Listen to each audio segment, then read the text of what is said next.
Hello students, welcome back on Mahori Devi Tapadia Girls College YouTube channel. In this class, I am going to progress a poem and the poem name is Ode to Skylark, which is written by the great romantic poet P.B. Shelley. Students, the question is, what is an ode? Ode is a type of poem in which the poet prays something or someone special, and in this poem P.B. Shelley prays to a skylark, means praise a skylark. Skylark is a bird. और आप सबको मैंने बताया था ये आपका जो है इस पर्टिकुलर पोएम पे सेकंड वीडियो है, और प्रीवियस वीडियो में मैंने आपको बताया था that to a skylark and to a nightingale which is written by John Keats and to a skylark obviously written by P B. Shelley. The two poems are glories of English literature. ये दोनों ही poem glories मानी जाती है English literature की. और जो Nightingale है उसमें नाइटिंगेल बर्ड पे जो है आप बोल सकते हैं कि उसको रिप्रेजेंट किया है एक ह्यूमन बीइंग की तरह. किसने? हमारे जॉन कीट्स ने. यहाँ स्काईलार्क को जो है एक स्पिरिट मानते हुए इन्होंने ये पोएम लिखी है, स्काईलार्क टू स्काईलार्क. तो देखो फर्स्ट जो इसका मैंने आपको प्रीवियस वीडियो है उसमें मैंने बताया था कि वो स्काईलार्क को कैसे मान रहे हैं, एज अ बर्ड मान रहे हैं, है ना. स्काईलार्क को एज अ स्पिरिट मान रहे हैं, sorry.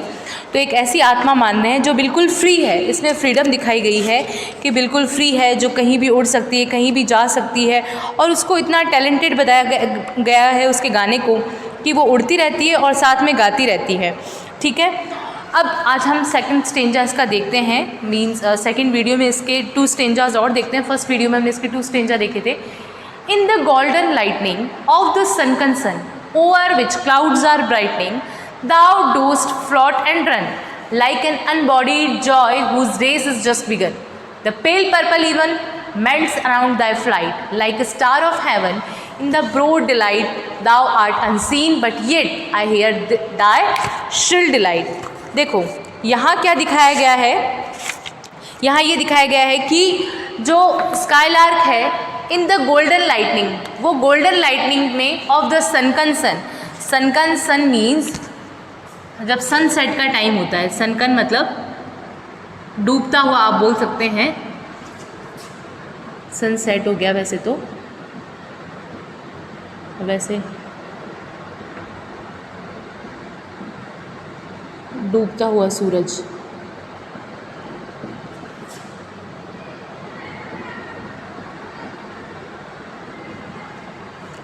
In the golden lightning, जब सूरज डूबता है, सनसेट होता है, तो एक रेडिश, एक गोल्डन लाइटनिंग सी स्काई में आ जाती है.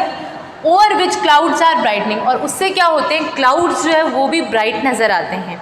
देखो यहाँ बहुत ही ब्यूटीफुल इमेजरी दिखाई गई है, पी.बी. शेली ने दिखाई है ब्यूटीफुल इमेजरी कि जब सनसेट का टाइम होता है तो स्काई कितना ब्यूटीफुल लगता है. आपने कभी सनसेट को देखा हो, जब सनसेट हो रहा हो और जब आपने स्काई की तरफ देखा हो तो आपको खुद को फील होगा कि एक जो स्काई है वो बिल्कुल रेडिश से कलर के ब्राइटनिंग हो जाते हैं.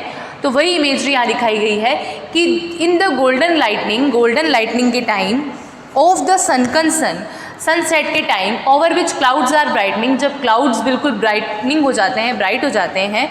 दाव मतलब स्काईलार्क, उसको बोला गया दाव मीन्स यू. यू कौन है यहाँ? स्काईलार्क. ठीक है. डोस्ट मतलब डज.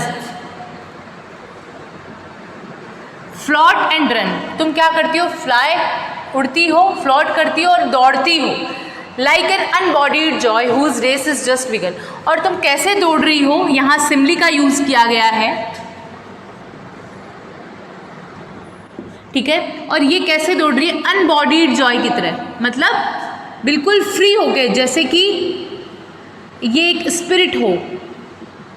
ठीक है. मतलब इसको बोला गया है कि तुम बॉडी तो हो ही नहीं, तुम तो स्पिरिट हो. Like an unbodied joy whose race is just begun, जिसकी अभी अभी रेस शुरू हुई है. तो इन द लाइटनिंग के टाइम, जब सनसेट होता है उस टाइम में क्लाउड्स जो हैं, बादल जो हैं वो बिल्कुल कैसे नज़र आते हैं? बिल्कुल ब्राइटिंग नज़र आते हैं, बिल्कुल चमकीले नज़र आते हैं. उस टाइम में स्काईलार्क जो है वो उस उस एटमॉस्फेयर में एकदम से फ्लोट करती है, ठीक है, जैसे वेव कर रही है और रन करती है, दौड़ती है, और लाइक एन अनबॉडीड जॉय, और ऐसे दौड़ती है जैसे कि कोई अनबॉडीड जॉय, जैसे कोई स्पिरिट दौड़ रही हो जिसमें बॉडी तो जैसे हो ही नहीं, जॉय मतलब एकदम खुश होके जैसे वो दौड़ रही हो, whose race is just begun, जैसे अभी अभी उसकी रेस शुरू हुई है।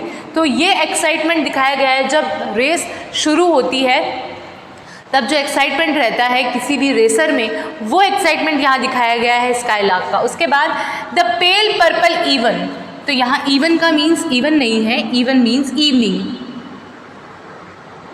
द पेल पर्पल इवनिंग, जब पेल पर्पल इवनिंग होती है, मेल्ट्स अराउंड दाई फ्लाइट, तो वो क्या करती है, मेल्ट हो जाती है तुम्हारी फ्लाइट से। पेल पर्पल इवनिंग, जब ये सनसेट हो रहा होता है तो इवनिंग कैसी नज़र आती है, पेल पर्पल नज़र आती है। तो जो पेल पर्पल इवनिंग है उस time melts around thy flight, वो तुम्हारी फ्लाइट से, तुम्हारी उड़ान से, दाई मतलब यू मतलब स्काईलार्क, ठीक है, तुम्हारी फ्लाइट से बिल्कुल मेल्ट होती हुई नज़र आती है। और उसके बाद फिर से सिमिली का यूज़ किया गया है, क्या बताया गया है, like a star of haven, तुम ऐसी नज़र आती हो जैसे कि स्टार ऑफ हेवन हो।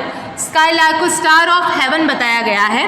इन द ब्रॉड डिलाइट, इस ब्रॉड डिलाइट में, एक लंबे बड़े दिन में, दाव आर्ट अनसीन, तुम्हारा जो आर्ट है वो अनसीन रहता है, thou art unseen, but yet I hear thy shrill delight, मतलब बोल रहा है the pale purple evening, pale purple evening में जब सनसेट हो रहा होता है उस टाइम के एटमॉस्फेयर में तुम उड़ती हो, तुम एक अनबॉडीड जॉय की तरह उड़ती हो, फ्लॉट करती हो, रन करती हो, और ऐसे रन कर रही हो, इतनी खुश होकर रन कर रही हो, ऐसा फील हो रहा है जैसे कि तुम्हारी अभी अभी जो रेस है वो शुरू हुई है, ठीक है, your race is just begin.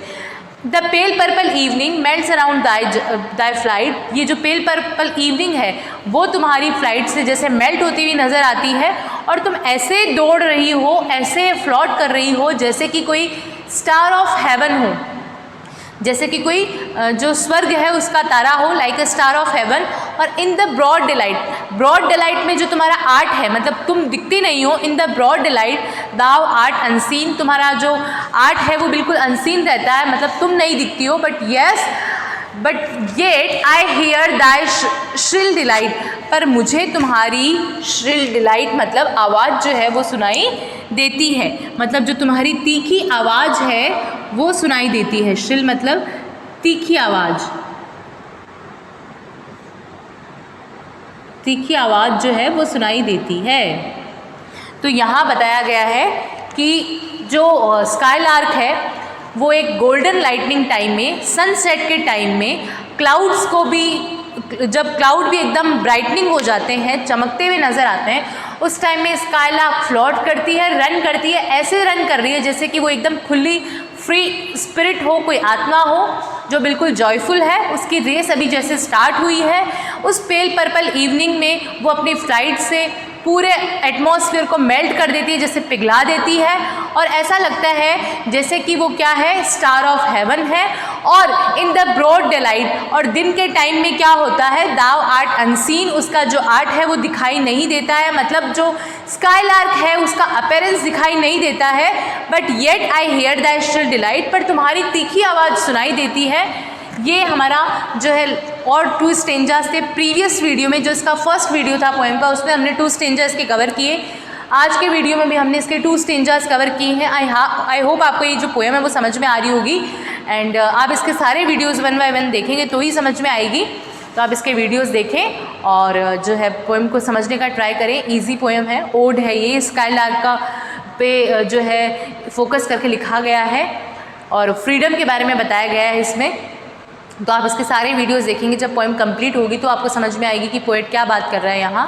तो आप पहले फर्स्ट वीडियो देखें इसका, देन ये सेकंड वीडियो देखें, फिर आगे जो भी वीडियोस बनते रहेंगे 1 बाय 1 उनको भी देखें। Thank you.